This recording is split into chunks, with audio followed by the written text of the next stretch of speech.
Spasme du visage, torticolis, contraction des mâchoires, le Primperan est dans le collimateur de l'Agence du médicament.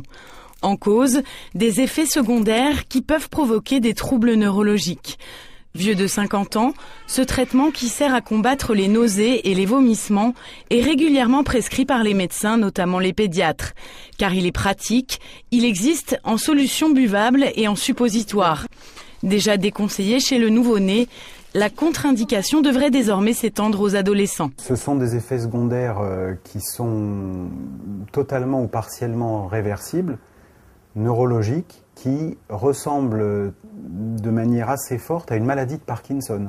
Et on s'est rendu compte sur les observatoires de prescription que les médecins ont tendance à prescrire de fortes doses de Primperan et des durées de traitement prolongées, y compris chez l'enfant et l'adolescent. D'après l'Agence du médicament, l'efficacité du Primperan et de ses génériques est en outre insuffisante. Il existe des alternatives à la consommation du Primperan. D'autres molécules ont prouvé leur efficacité, avec cette fois beaucoup moins d'effets secondaires. Le Vogalène est un neuroleptique qui est très proche du Primperan, et pour des raisons que je ne peux pas vous expliquer, qu'on ne connaît pas, il a 7 fois moins d'effets secondaires neurologiques que le Primperan.